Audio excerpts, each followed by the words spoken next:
Hello everyone, it's I, Wacky Anime with F here to present you with What If Issei was an Uchiha and was betrayed? Let's get into this. Chapter 1 The Deceived Fool is no more. Let's get into this. Currently, Issei Hyodo is in the middle of the ORC room. He doesn't know what he did, but everyone's looking at him funny, with hateful glares. They honestly look at him with disgust right now. He doesn't know what he did. What did I do? Is what he says out loud. Rias just stares at him and says, "Oh, there isn't anything that you didn't do. You have been a useful pawn, but as every pawn is, they're always sacrificed. And that's what's about to happen right now." Right when she says this, Issei's confused until he feels a painful sensation in his chest. Immediately, he feels like a pull, and Drake appears right out of his arm, and his arm just appears, and he says, "Issei, get away from her." Issei just looks at the president and says, "What are you doing?" While Rhea says, "I'm just taking back what's mine." All of a sudden, two pawn pieces are ejected out of Issei. He painfully screams and he kneels to the ground. He's coughing up blood violently. He's looking up at Rias. She has a sinister smile. She has the two pieces that floated directly into her hand.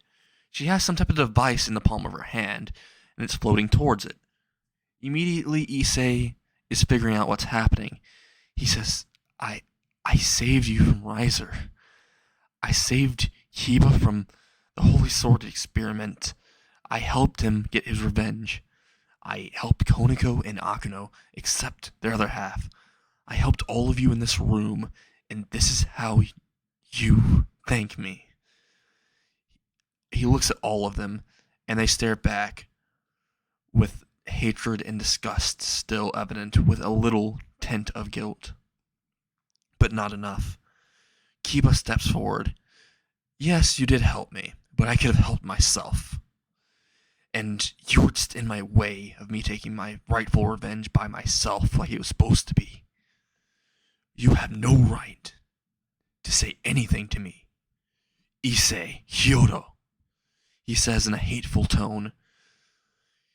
And Koneko just walks towards him and says, "And you're the enemy of all women." And she just kicks him directly into the chest, and he flies to the front of the ORC room, blasting into the desk and shattering it. He tries to get up, but splinters are going into his skin. His right arm has 5 splinters in them, and he feels as if his rib cage is cracked. He looks directly towards Asya, and he says, "Asya, could you heal me?" But Asya is also looking at him in disgust.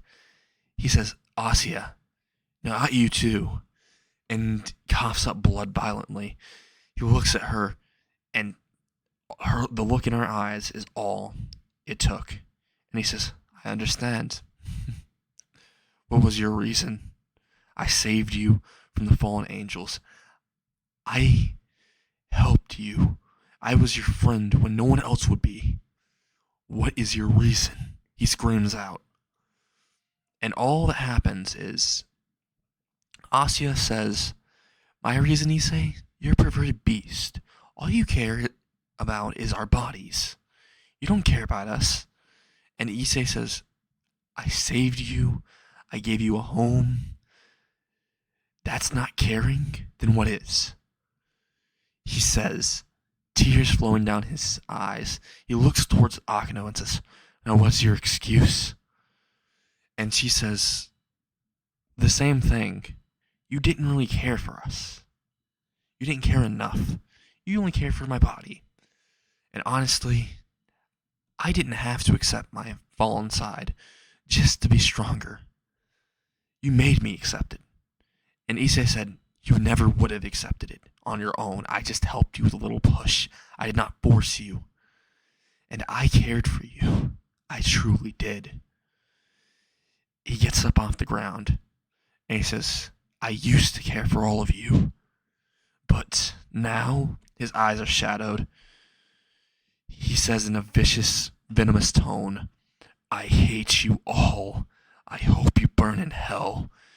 You scum," he says in a sinister voice. And immediately,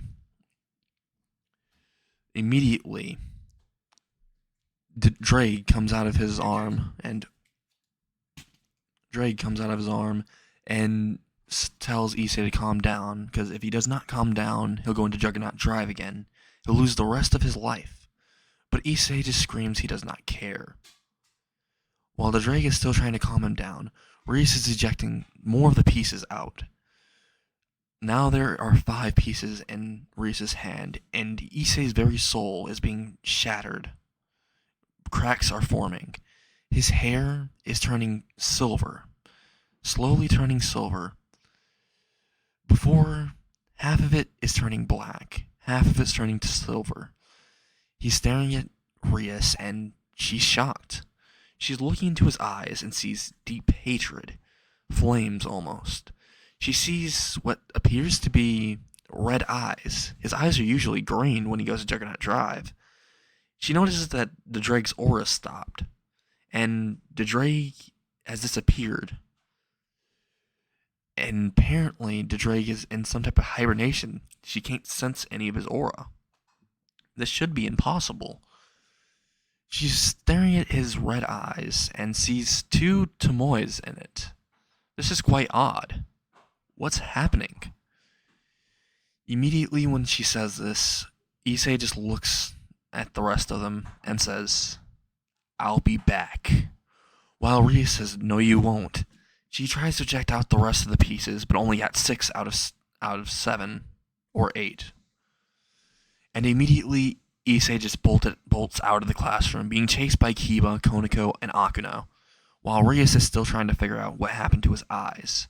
He felt some power radiating from him, and for just a mere instant, she felt like she was going to be crushed by the power, by the aura, the bloodlust surrounding him. And the room was quite cold for a second. She was left in a shocked and stunned state. Maybe she could still use the pawn, just for a little bit longer. Then she was formulating a plan to get him back, or to figure out what those eyes were. While this is happening with Rias, Issei is running for his life. He's running out of the ORC building. He's running past the students. He's running out of Kyo High at top speed, faster than he's ever been. Kiba cannot even get marginally close to him, because as soon as he was out of view of the ORC building, he was gone. He ran into the forest, screaming the top of his lungs about how he was betrayed. His eyes were having tears coming down them. He was hitting his head against the tree. He was having a mental breakdown. His heartbeat was accelerating. He felt like he was having a panic attack. Drake came out of his arm and immediately said, "Calm down, partner. I don't know why they betray you. I don't care why. All that matters is that you're still alive and that you can still get your revenge." Once Drake said this, Issei starts to calm his heart down. But Drake notices something different. By calming down, it was completely calm. Drake is staring into his partner's face and sees that his red eyes have disappeared. His eyes that were normally golden have turned completely black in the pupils. Pitch black. And Drake was kind of scared. There was no emotion written on his face. Nothing. No anger, no rage. Nothing from the betrayal. What's happening to Issei is what Drake is saying in his head. While Drake is saying this, Issei suddenly gets up from when he fell down after hitting his head against the tree over and over. His forehead is bleeding. He walks all the way towards the Hyodo residence. Right when he walks towards the Hyodo residence, he walks towards the door, about to open it to his home, but he hears on the other end. He hears his mom and his dad talking about him behind his back.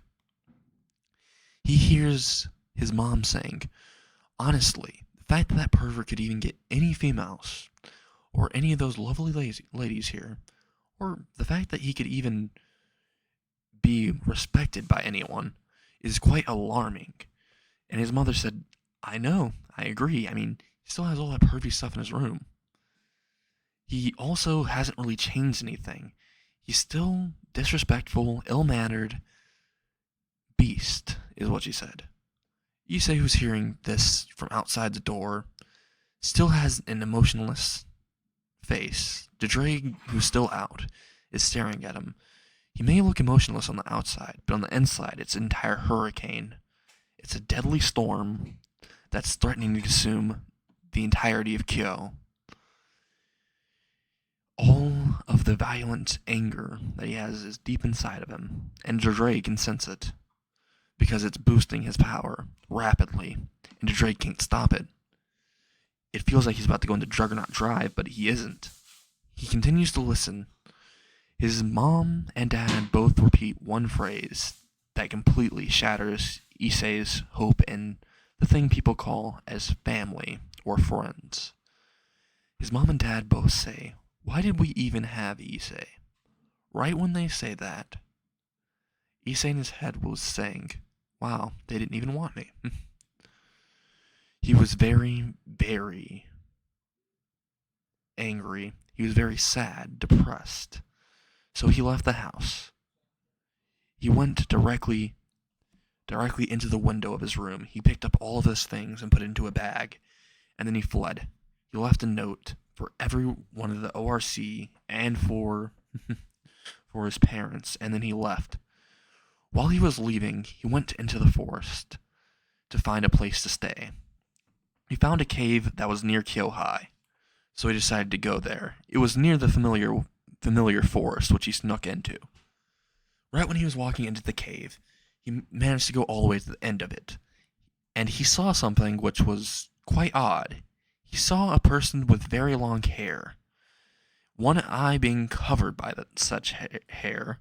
He had armor, which looked like it would be from a samurai or a ninja, and he looked quite young or kind of old. He looked like he was around 25, to be honest. And Issei, being kind of curious, walks closer until he hears a commanding tone from the man who's on a stone throne in front of him, saying to stop right there. Immediately, Issei doesn't know why, but he has a sense of dread around him. He stops right there, as the man commanded, and the man says, "What is your name? And who are you? Why are you here? Usually people that are attracted here are people from my clan," is what he says.